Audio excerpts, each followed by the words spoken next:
Alright, so bye. Welcome to a very special late night edition of Katawa Shoujo. Why I say that? Well, because I'm recording this at 2 in the morning. Why? Because I wanted to get this video out of the way instead of like trying to, worry about it until later. Anyways, last time we left off, we were out with Hanako and the others, and we played some billiards, had a good time, and unfortunately, as I've been saying in the past few parts, we continue on with this batter out. Anyways, let's begin. Right then, are you taking the bus, Lily? Lily motions to a large suitcase standing beside her. I'll have to take this with me, so I booked a taxi. It'll meet us at the school gates in about 5 minutes. Ah, I see. Lily reaches down and feels about the handle of her suitcase. Its weight causes her some difficulty, so I quickly offered to take it myself. That is awfully kind of you, Hisao. She has no qualms about accepting, and I end up picking it up. It's not what I call light, but it's not exactly heavy either. I don't think I'll have too much trouble carrying it. Well, thank you then. We should hurry though. If the taxi leaves, then it will take quite a while to book a new one. Are you ready, Hanako? Yeah, let's go. We rush to the gate as fast as we can, only to find that the taxi is yet to arrive. Well, nothing like a bit of exercise in the morning. The nurse told me that I should be doing that. I, th- I think he had probably had other things in mind, Hisao, and probably with more regularity. Do you intend to be helping people with their luggage every day? I guess not. Looks like I've got a bit of a wait to wait anyway. How long should we wait for the taxi before calling them again? I would say another 10 minutes, but they've never let me down before. There's probably just a little traffic. Okay then. So, how long is the flight to Scotland? About 16 hours, if I remember correctly. It's a bit hard to tell with the changing time zones. So long. It's now I realize that Hanako's been unusually quiet, even for her. She doesn't handle stress well, so she's looking really uptight. Yeah, I can't imagine I'm being on a plane for that long. I've only ever flown on a short family holiday up north, so it's really quite hard to fathom. If Hanako spent so much of her childhood in an orphanage, she's probably traveled very little, let alone flown. It's not too bad. I'll spend most of it either asleep or catching up on my English. I hardly use that here, so I need to refamiliarize myself with it a little. Will your accent be a problem? I wouldn't worry about that too much. It may be an issue initially, but I should be fine once I get used to it. We all moved to sit down on a small bench beside the school gate in silence. Strangely enough, even though I know that Lily is going away, I can't think of anything to say to her. Lily is a reliable person, so it might be because she isn't the one that I'm thinking of most. Lily might not be able to see it, but Hanako is chewing her fingernails nervously. I move to talk to her, but I can hear an engine straining up the hill before I get the chance. Uh, I think the taxi's on its way. Well spotted, Hisao. I only just heard it as well. A small wave of pride washes over me. To have noticed something at the same time as Lily must mean that I've become more aware of my surroundings. Anyway, we won't have to call the taxi company, nor worry about missing Lily's plane. Once the taxi stops where we're standing, the driver rolls down a window and leans over. After confirming that, yes, Lily is the same Lily Sattel that booked the trip, we sort out her luggage. The driver opens the trunk of the taxi and takes Lily's suitcase, with Lily climbing into the back seat, and she unloads it into the trunk and slams it shut. After getting back to his seat and shutting the doors, he waits for us to say our farewells. Have a safe trip, Lily. Take care of yourself. Hanako looks understandably downcast, and that much is obvious even in her voice. Of course I will. I will be back before long. Don't worry. There'll still be another person here for you too, won't there, Hisao? Yeah, of course. I turn to smile to Hanako, putting my hand on her shoulder. She only manages to keep eye contact with me for a couple of seconds, her cheeks red all the while, before turning back to Lily. See you, Lily. Goodbye. Lily gives her farewells to the both of us with a fair measure of reluctance. Without further ado, the driver starts the engine once more and they begin the journey down the hill and towards the airport. The two of us stand at the gates for a long time, even after they've disappeared from sight, not really knowing what to do. So, what do you want to do? I don't know. Hmm. How do we call it a day? Do we want to go to sleep? Um, basically, these choices don't matter, but for safety precautions, I'm going to see what the actual proper choice is, if I can find my guide. I had a guide here, but I came unprepared. Way to go, Pi. That's great stuff. Super D duper.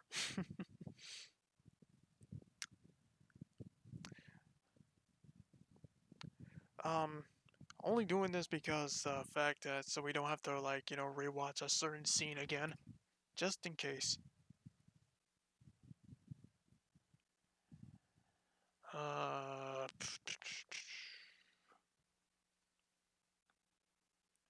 all right.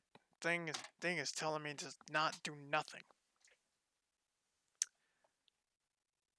You want to go to the city? Man, go to the city. That would be. I think that's a good ending round. I believe. Doo-doo-doo. Yeah, that would be a good ending round. So let's call it a day. Hmm. I don't know about you, but I think I'm gonna try taking a nap. My head is killing me. Judging by Hanako's instant relief, I can only assume that I've guessed right. I don't think she wants to be out and about. Wordlessly, she turns and heads back through the school gate. We walk all the way back to the dorms together, stopping awkwardly at the spot where we needed to part. Well then, goodbye. Do you want to have some tea or something later? Or how about a game?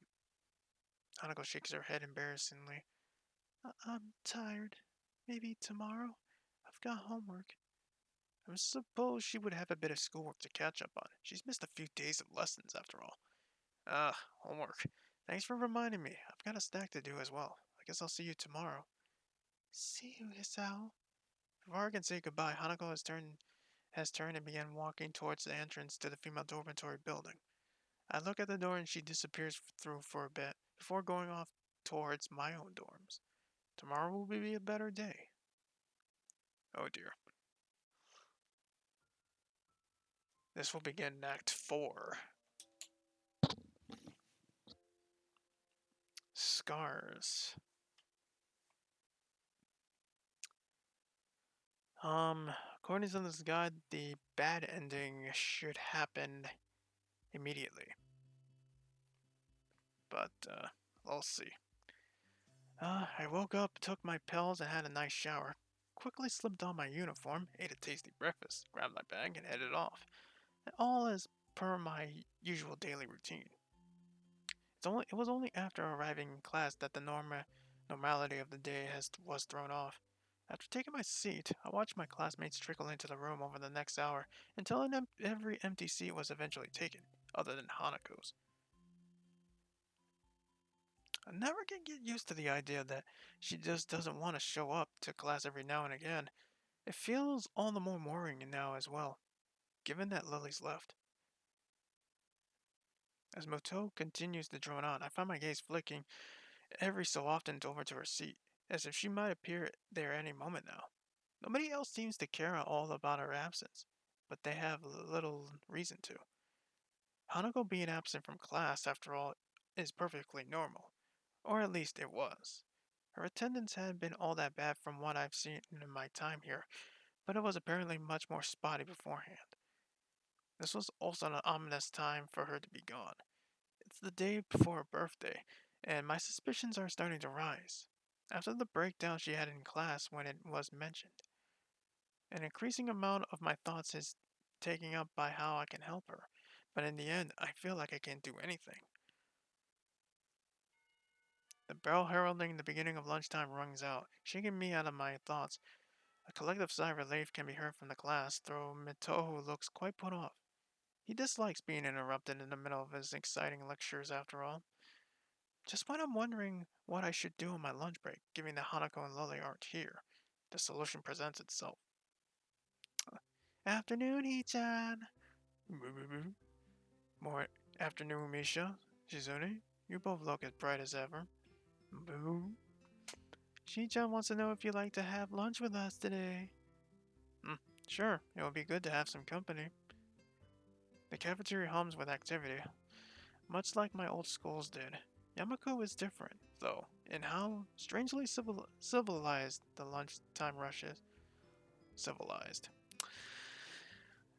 What one would expect to be an unruly mob chomping at the bit to get to the serving area is rather a neat and organized line. There's a small amount of jostling, and people's heads are often craning around to check on what's happening up ahead, but it's pretty subdued. This is due, no doubt, to the very serious rules regarding such matters in the school. The same strict discipline is observed when school students move in the hallways, or come to and from their dormitories and the school gate. While the reasons for it may be slightly off-putting, I've come to quite like this sense of order that's enforced in the school. I didn't really like being told by Shizune and Misha to get their lunches, though. I feel a little used as I take the seat at the table where they are sitting, plunking their food down in front of them. Sweet bread and strawberry milk for Misha, a bowl of ramen and juice for Shizune. I heave a sigh of relief as I put it all down. After the significant difficulty I've had carrying it all in addition to my own lunch. Thank you. Misha claps her hands together before popping open the wrapper and digging into the bread ravenously. Ravenously. Shizune simply gives an appreciative nod before giving her streaming, or steaming, not streaming, steaming ramen a stir and blowing on it a little to cool it down. I open my own lunch, another packet of sweet bread, and take a bite before washing it down with some juice. The bread is very sweet, so much so that I end up forcing myself to stomach it just to get the experience over with. Midway through, I decide to take a break from the difficult task to ask what's on my mind. So, I'm guessing you two had a reason to drag me down here. You two seem to always have an ulterior motive, after all. What are you saying, Hee-chan? We don't have any other motives. Her mouth is full of sweet bread as she speaks. It's a pretty unpleasant sight. Shizune looks a little grossed out before going back to eating her ramen. I wait until Misha swallows what she has in her mouth before speaking again. You're not buttering me up to make me work with you after school. Nope. Not trying to extract information from me that I might not want to give? Nuh-uh. Fine. You win. I guess you just wanted to eat lunch with someone as intelligent and as handsome as me then. That's it, Ichan. You got it. Shizune looks unimpressed as Misha finishes signing our conversation and sucks in the last of the long noodle as she signs her own thoughts. She just says she shouldn't be so suspicious of us. She's just doing her duty as a class representative after all. How is she? Are you doing that? As much as I hate to admit it, it looks as if I still have trouble in communicating with Shizune. It should be a simple matter of keeping eye contact with her and addressing Shizune instead of Misha in my speech, but when somebody else is doing the talking for her, it's a surprisingly difficult task. Mm-hmm. It's the class representative's job to ensure everybody's all doing all right in class, isn't it? Not really. Wait, how is this making me getting your food ensuring that I'll go well in class? Shizune huffs and adjusts her glasses disapprovingly. Mm-hmm. So, this is the thanks we get for giving you companionship during lunchtime? That's a total dodge of the question. Wait, hold on. How did you know that I. Mm. Lily's away and Hanako is absent, and since those two are the only people you hang around with, you also make it kind of obvious to see. Ouch. I may well have done so, but she didn't need to rub it in. Maybe this is payback for before. Right. Well, thanks. I appreciate it. And that isn't sarcasm. The two nod and we get back to finishing our meals. It feels a little embarrassing to be accompanied just because they've noticed I was lonely, but it isn't as if they were strangers either. It isn't long before I finish the last of my bread and started the last of my juice, and then as I do so, I find my mind wandering back to what I've been thinking about before the two interrupted my train of thought. It feels like I'm the only one in the class that has so much has acknowledges Hanako not being there. It felt like this the other times she skipped class, but now it's even more acutely annoying. Does nobody care if she's happy or not? Have they just written off any possibility of helping her make her better? Even Muto doesn't try to keep with her in class, and I'm still not wholly convinced by his reasoning. Hey, Hee-chan, is your juice past its expiry date? What? You were pulling a real face like this. As if it were needed, Misha mimics my own expression. Her exaggeration makes me grimace, though Shizune at least takes some amusement from it. I was just thinking about Hanako. Oh? Misha's interest is piqued, and so is Shizune's, once my marks are interpreted for her. I'm just worried about her being absent so often, especially now, though, what with her birthday coming around. The memories of that incident in class are still fresh in their minds. Their faces alone are telling that much. Do you know anything about Hanako? Anything that might help? Misha shrugs and looks at Shizune, who mulls on this for a while. Moo. The only people she's ever talked to for more than a sentence or two are you and me, Lily. Shizune may not be able to convey Lily's name in a derisive tone of speech, but I feel as if it comes through her in her sign language. The effect is lost. However, after Misha's interpretation, there are a couple of things that we know about Hanako as student council members, thanks to the records that pass through our hands, but we can't say anything about what's written in them. Understandable. It sounds like a lot of the nurse's patient confidentiality. Every time I find someone that knows something about Hanako's past, it turns up being a dead end. The only way I've ever found out is by asking her. I don't know if she'll let me know such things, but if it's for her sake, I have to at least try. Hmm. Don't worry about it, Hee-chan. It happens every year after all. That doesn't remove my sense of worry at all. I still feel a little at fault for what happened in class, but this feels like it goes further, even without their confirmation of that fact. Misha notes my troubled expression, her own usually happy and reassuring face dropping. Everyone has problems they have to deal with, right, Hee-chan? Yeah, I just wish I could help Mono go more with hers. With that, the conversation trails off on a depressing note. Eventually, Misha manages to pick the mood back up with her usual bright and bubbly antics, but my mind remains focused on Hanako. I'll go check on her later. I make sure my door is locked after dropping off my school bag. The dorms are quiet. Muto kept me occupied longer than expected, discussing my studies after class had ended and pressing on me some worksheets to give to Hanako almost as an afterthought. Absorbed in thought, I'm late in registering the shadow that appears in front of me. Looking up reveals the owner of said shadow. Oh, this guy. Hey man, haven't seen you in a while. Oh, hi. What's with that response? My absent-minded greeting unvisibly annoys them. I probably have had the same reaction. Sorry, just been thinking about a lot of stuff. Thinking is a pretty poor excuse to not be aiding the war effort. And how goes the war? I mean, I'm preparing. Right now I need money to help with those preparations. If you want me to loan you money, just say it. No man, I'm good. You're good? You don't want my money. Hey man, don't look so surprised. It's insulting. I'm just pretty big in the competitive bowling scene, but yesterday I found some guys who didn't know that. I'm fairly sure that betting would be against the skill rules. Skill rules don't matter. This is a war situation. People these days, they have no appreciation for what war means. So, what do you need this money for, dare I ask? Non-perishable canned food, building materials, mostly corrugated iron and wood, panels, first aid kit, a camping heater, portable radio, sleeping bag, flashlight, mechanical clock. At first, it strikes me as a rather random assortment of objects and materials, but after a few seconds, it clicks.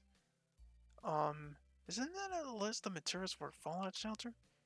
Ah, you've read a Protect and Survive booklet. It's good to see someone so knowledgeable about how to protect themselves. You don't seriously think it's a non-zero possibility? No. I'm pretty sure there's zero possibility of that ever happening. He slowly and dramatically raises an eyebrow. Well, as dramatically as one can raise an eyebrow. The chances, I don't know, zero point 0.1 to the trillionth place. It's infinitesimal. Besides, where can you build a fallout shelter anyway? Certainly not on campus. It's my summer holiday project while I'm at home. My dad said I can do it. Really? Yeah, he thought it would improve my crafting skills or manual dexterity or something. Knowing Kenji, his dad probably just thought it might keep him out of his hair for a while. Still, it does make me wonder what his parents are like. Maybe they're totally normal, and Kenji's just an aberration. On the other hand, maybe this kind of paranoia and fearful survivalism runs in the family. Hey, want to help me build it? You look like the type that can be handy with tools. If I had your help, we could make a really badass bunker instead of a fallout shelter. I doubt that. Playing soccer before my accident gave me a good footwork, but I've never really tried my hand at anything approaching real handiwork. I'm not. Really. I'm busy over the holidays anyway, I'm afraid. A shame. If the feminists get over hold of our launch codes, I fear that so few will be prepared. And your fallout shelter will protect you from a nuclear bomb explosion. In that case, does then that this happen? I fucked that up. Sorry. A fallout shelter isn't meant to protect the blast. That's what a blast shelter is for. I thought you knew better. My mistake. My home's pretty far away from any major military sites, so the fallout following a nuclear exchange is a bigger concern than the blast itself. What this will do will keep the dust and other particulates away from me. My food supply and my sleeping area, it's gotta last me for at least 14 days though. 14 days is a pretty long time. It is. I need 1 liter of water a day for drinking. 2 optimally so I can wash as well. Toiletry is easy enough. Just garbage bags in a bin placed on the outside of the shelter area. Food means canned supplies, of course. And of course. And the radio is for outside communication? Right. So I can pick up the government alerts on what's going on outside. I need a mechanical clock rather than an electric one in case of an electromagnetic pulse from the nuclear airburst, fluorides it too. There's all the other stuff I need as well, like extra clothing, matches, and candles. Think I still have time to gather it all though, maybe. As much as I hate to say it, I'm a little impressed. He's really researched this and thought it through. Then again, I don't know if I want to live in a post-apocalyptic world with only people like Kenji having survived. It sounds like you really know what you're doing.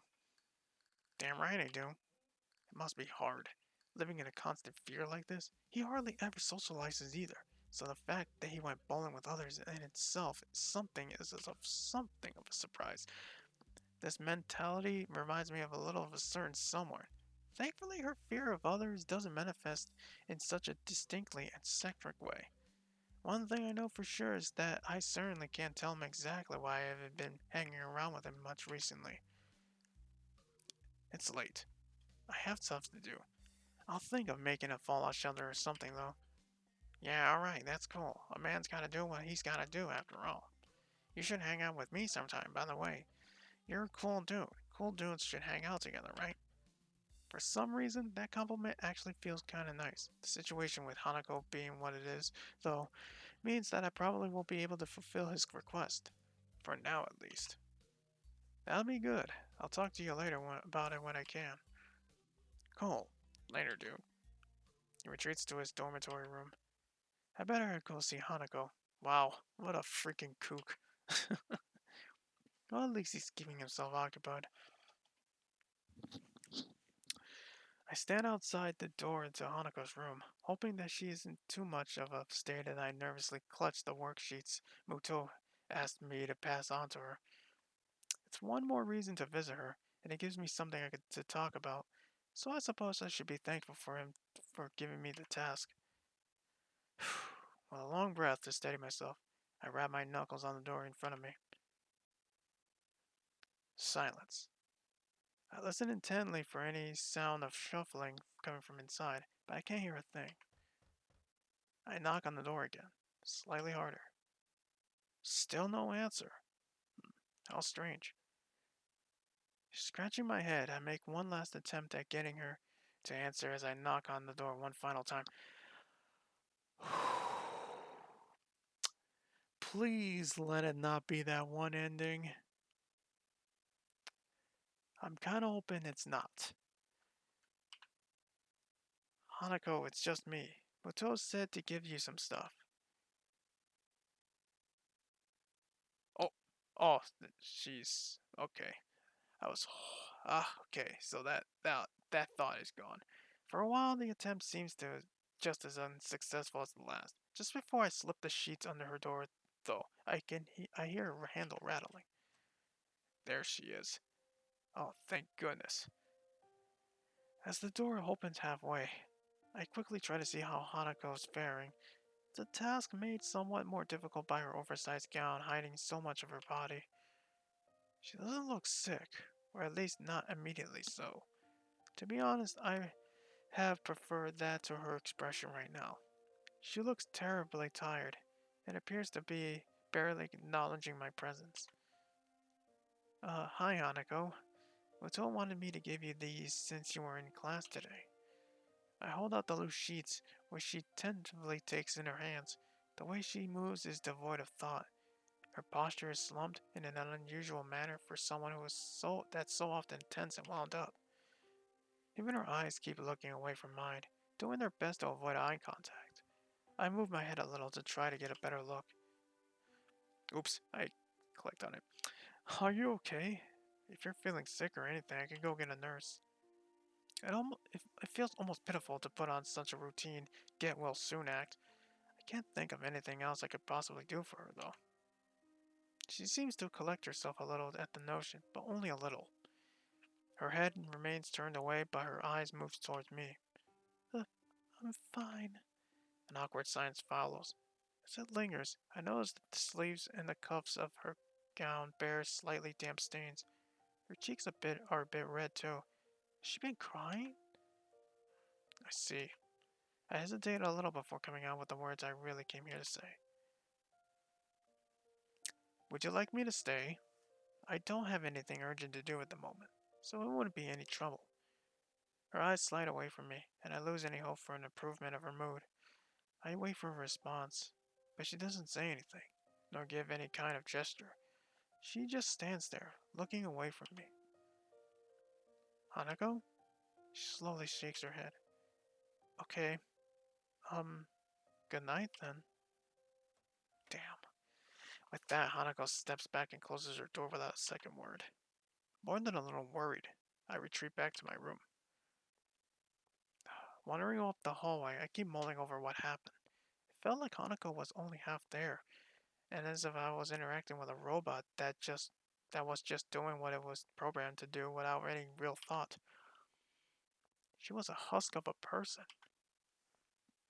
This is frustrating. I had hoped that meeting Hanako would help the situation, but I feel like it's only made it harder to understand her. How am I supposed to try and to help her when she's quite literally shuts me out like that? I don't even bother to turn on the light, opting instead to simply change into my pajamas, quickly choke down my evening pills, and collapse onto my bed.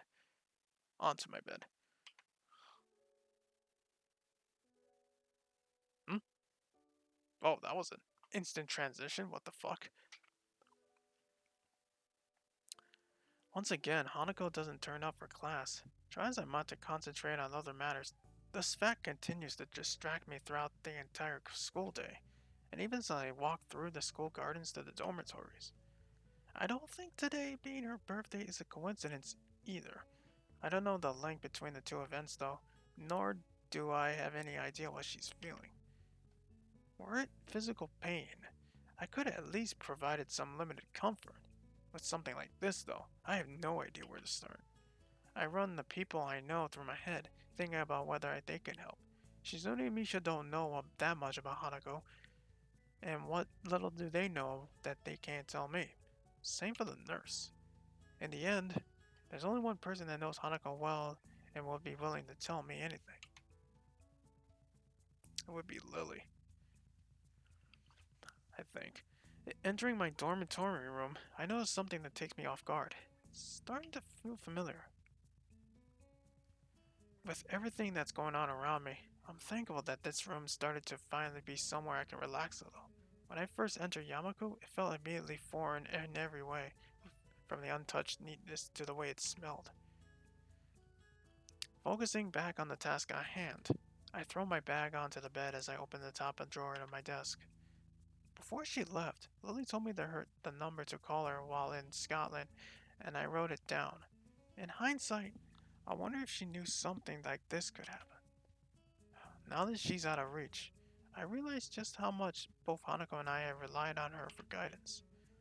I dig around drawer after drawer looking for that damn piece of paper. Eventually, thankfully, I found it nestled under the borrowed library book. I probably should have just entered it directly into my cell phone. Come to think of it, without further ado, I enter the numbers and anxiously press the call button. Eventually, the phone picks up. A feminine voice I don't recognize on the other hand. It's probably Lily's mother. English. Suddenly finding myself unprepared, I realize I can't understand a word she says, either due to my limited vocabulary or on her heavy accent. I should have anticipated this, since according to Lily, her mother is native Scot. I sold her on in the hope that she must know some Japanese, considering it's her daughter's native language. It's Hisao Nakai speaking. An enthusiastic sound of realization can be heard as she recognizes the language. My feeling of relief is immense. Oh, you must be one of Lily's friends from school, correct? Even so, her accent means I have to concentrate to work out what she's saying. Yes, that's right. Please speak to Miss Satel. It's no nice of her to find someone so polite. Lily, dear, it's for you. Her mother seems nice, if over enthusiastic given the mundane situation.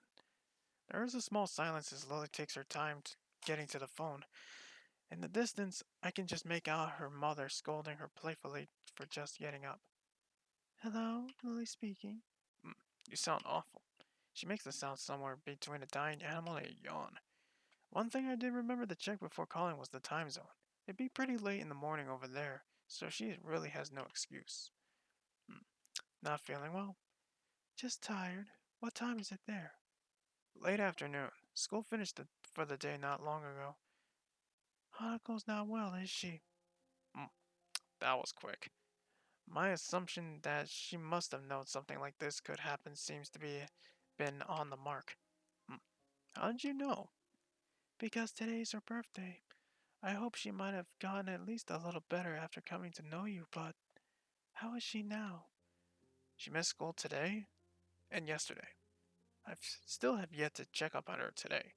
To be honest, after seeing how she was when I talked to her yesterday, I'm pretty anxious. I really have no idea what to make of it. Has this happened in the past? Is it related to her scarring in some way? Unfortunately, so. Roughly the same thing happened last year when her birthday came up. As far as I can tell, it was because her parents died in an accident that caused her scarring, and Hanako blames herself for their deaths. What she says does seem to make sense. If she's blaming herself on her birthday, she may well be ruining that she was never born. Hanako had mentioned her stay in the orphanage to me. Maybe I should take some heart that she trusted me enough to tell me such a thing. Lily seeming so in the dark about it, though, almost to the extent that I am, isn't a surprise. Hmm. So that's why she lives in the student dormitories as well. Has she told you any more about the accident? As close as we've come, she's very barely told me about anything about what happened. What I know is that it's largely conjecture. She sounds depressed, almost defeated. Considering the trauma Hanako must have gone through, I really can't fault Lily for not knowing. Nevertheless, she still seems to consider it a personal failing. Don't blame yourself, Lily, with everything she's gone through. There's a long silence from the other end of the line. I begin to wonder if the call cut out before the voice at the other end speaks once again. There's another person, though, that has been a subject of work for me as of late. Oh? I run through the people she could be talking about in my head. The only friends she seems to keep very close are Hanako and me, though there is Akira as well. That person is you, Hisao. There's another silence on the line, but this time it's caused by me. Making others worry about me is something I very actively try to avoid since coming to Yamaku. Indeed, even my interaction with Hanako has helped starve off any major health problems thanks to our relaxed and slow-paced lives. Uh, huh. What is there to worry about over me? I apologize. I didn't mean any offense. Sorry, I was just taken a bit off guard. Still, isn't Hanako a bigger group problem than the moment? For some time now, I thought that the both of you may be feeding into each other's more than worrying habits. I tried to amend this before leaving, but it seems to have done a little. Worrying habits? When I asked you about what you had in mind for the future, your answer was very similar to what Hanako has said in the past when that question was posed to her. It is well and good to want to protect her, but I fear that treating Hanako like this, as if she were a daughter or someone in need of special care, is only going to achieve the opposite.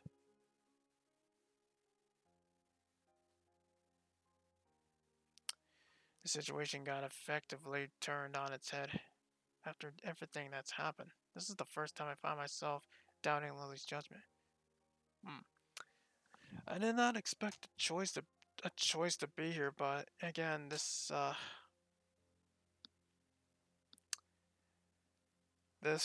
choice does not matter. Um, Actually, in this choice here, actually, if you were playing the good and neutral endings, this is the branching path for it. If you choose to agree with Lily, you would get a good ending. If you trust your own judgment, you would get a neutral ending. But these two endings don't matter. So, which doors? I didn't think this choice would actually come up. So this is kind of a meh. I wanna actually check this one because I want to leave this for when I go for a good ending here. So let's do this. Trust my agenda. I listened carefully to what Lily has to say, but I can't bring it up myself to agree with her. Hanako is a delicate person at the best of times, and after what happened when her birthday was brought up, I think this is the very last situation where we should be leaving her alone, as if she's deliberately secluding herself.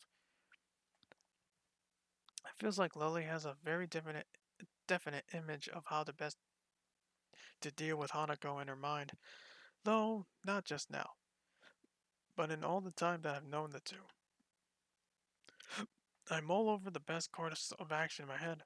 I find myself trying to verbally agree with Lily as softly as and as imbenevolently as I can. Sorry if I pronounced that word wrong. We make some small talk afterwards, but neither of us really had much stomach for it in the light of recent events. We say our goodbyes before I hang up. I want to talk to Hanako myself to help her in the best as I can. The best thing for her right now would be to have someone close to her, not to be left alone.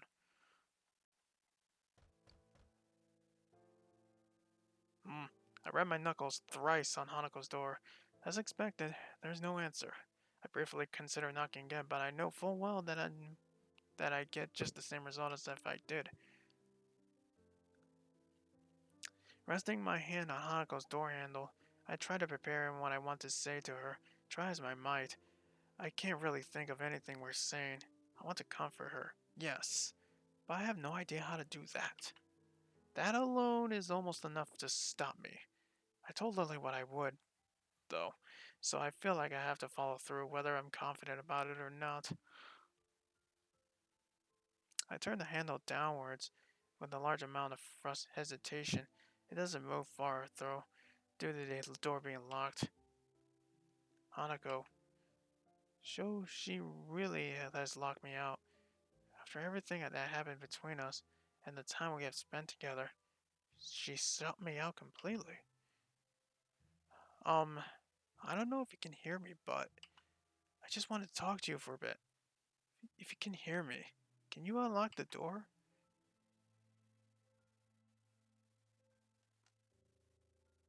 Oh, I wait in silence.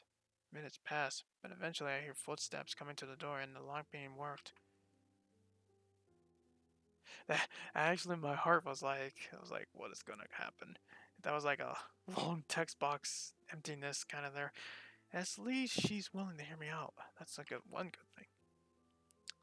I I don't really know what to say, but I just wanted to see you. I wanted to make sure you're all right. I take a breath before pushing the handle down and opening the door. If she unlocked it without raising any protest, it should be fine for me to go in.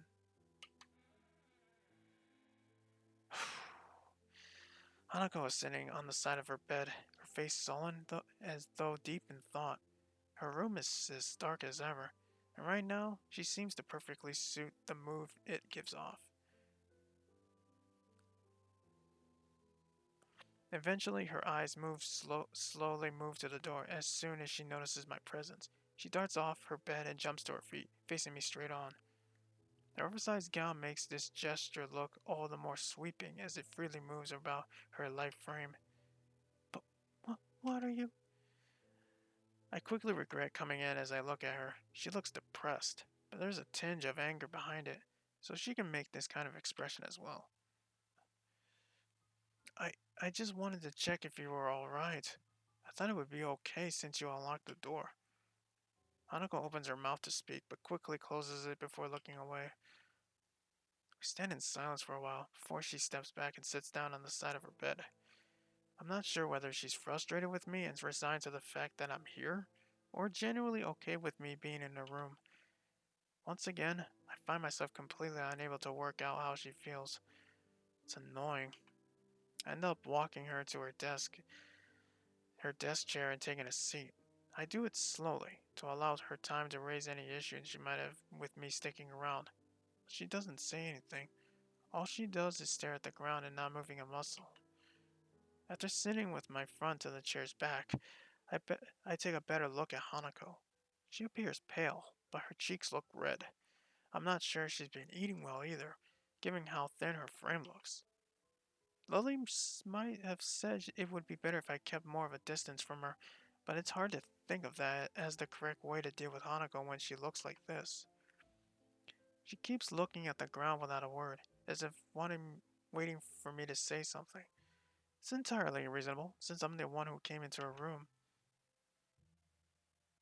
Want to go out somewhere? Go down a hill to town might be a bit much, but we can at least go for a walk outside. Why do you want to do that? I was just thinking it might help you a bit. You spend so much time inside, your skin's going to get as pale as Lily's before long. I snort in amusement, expecting Hanako to do the same, but she gives no reaction. She just goes back to looking at the ground. If you don't want to go, I don't want to go either. It's fine. I've played soccer, hung out with friends after school a lot before coming to Yamaku, so I like being outdoors. Hanako shows no visible reaction. It's hard to talk to her when the discussion is so one-sided. Well, we can go to the library, if wasn't closed by about now. The gardens would be fine, though. She begins to play with her hair. It's distracting, and strikes me a little unusual for her. Then again, since the incident in the class happened, I've been tiptoeing around her for fear of hurting her and not like that again. Actively trying to get her outside might be a good thing. I leaned forward a bit more in the chair to give her a slightly forced smile and to try to lighten the mood a little. There won't be anyone around by now, so you won't have to worry about someone getting in our way. Could be a little date or something. I give a small chuckle, but catch myself as Hanako stops playing with her hair and grips the bed tightly. Hanako's mouth moves, but as try as I might, I can't pick out what she's mumbling. Hanako? You, you don't understand. Even now, I can only barely understand what she says. It feels like she's trying to make her presence as small as possible. That's incredibly natural for her to do in class, or around others, but it hurts when she tries to do it around me. I told you, it's fine. It's just a little walk. Nobody will notice us. I get out of the chair and walk towards the door, turning back to invite Hanako along. Once again, she doesn't respond at all to what I say. I don't. Going outside is a bit good for clearing your head. Why do you want to do this? Because I want to help you. I don't want help. Did you just come here to try to get me out? I don't mind. I think everyone needs help sometimes. When I was trying to get through my first days at Yamaku, you and Lily helped me a lot. Because besides, I'm not exactly busy. I don't want to go. I'm fine. I don't really think it's healthy to stay indoors that long. The sun's still got a little life in it, so it's not too late to have at least a little walk. I could probably use a little bit of the exercise anyway to help me wake up.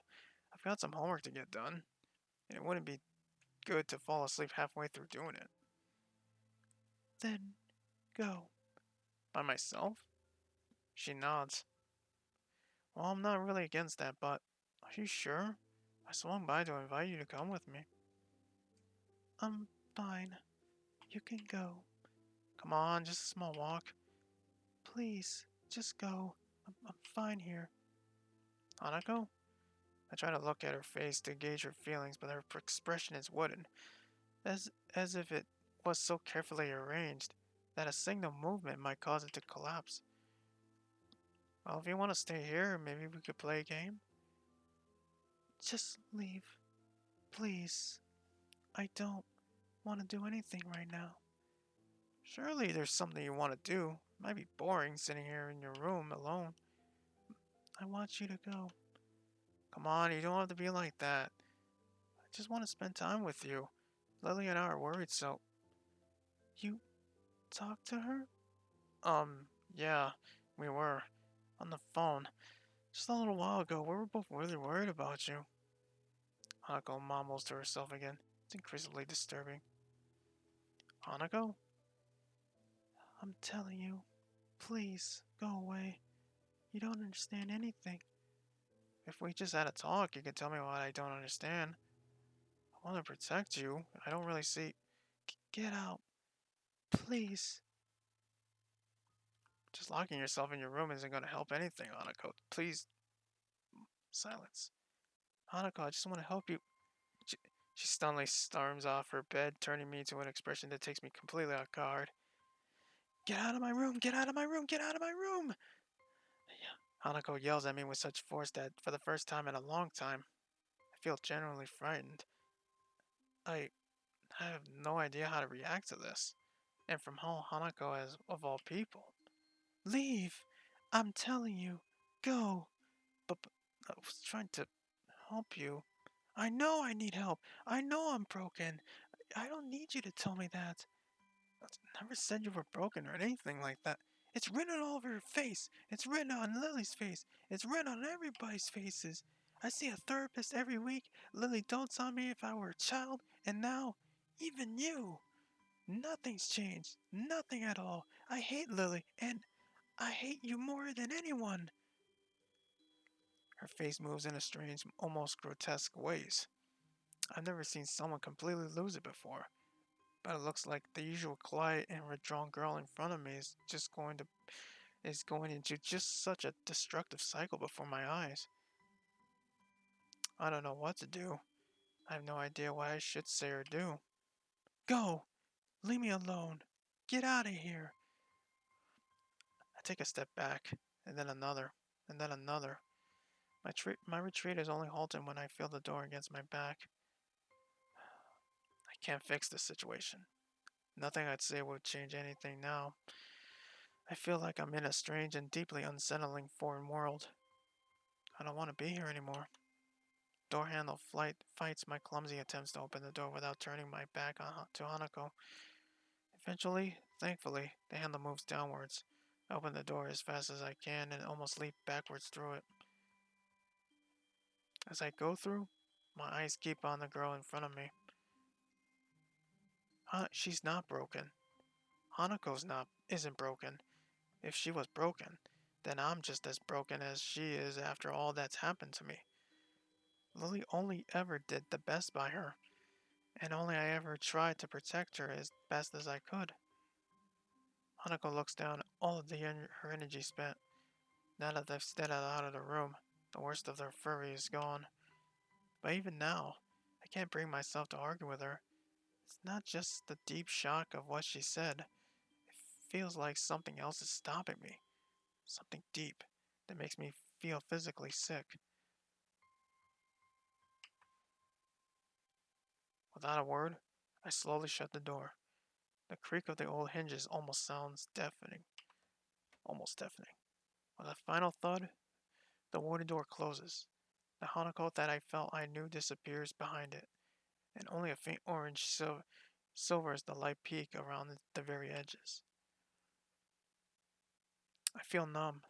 Without anything else to do, I begin to walk back to my dormitory room, mechanically placing one foot in front of the other while barely registering a thing around me. My mind keeps ticking, questioning everything that I knew about Hanako. But one thing is not questioned, that shutting that door brought a close to more than that single visit.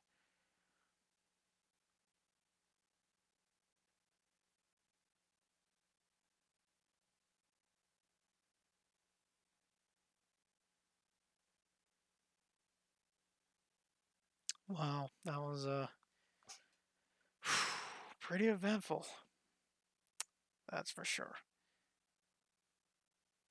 And there's no music for it as well. Huh. For a bad ending, I didn't expect any music to go with it. But wow, that's really dark. Hanako, poor Hanako, man.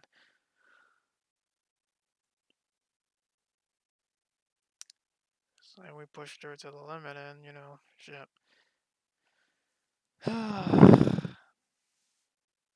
But it was a good idea for my friends to go for the bad ending first, and then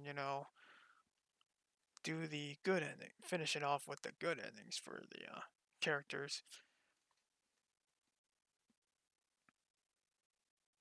But man, that's something.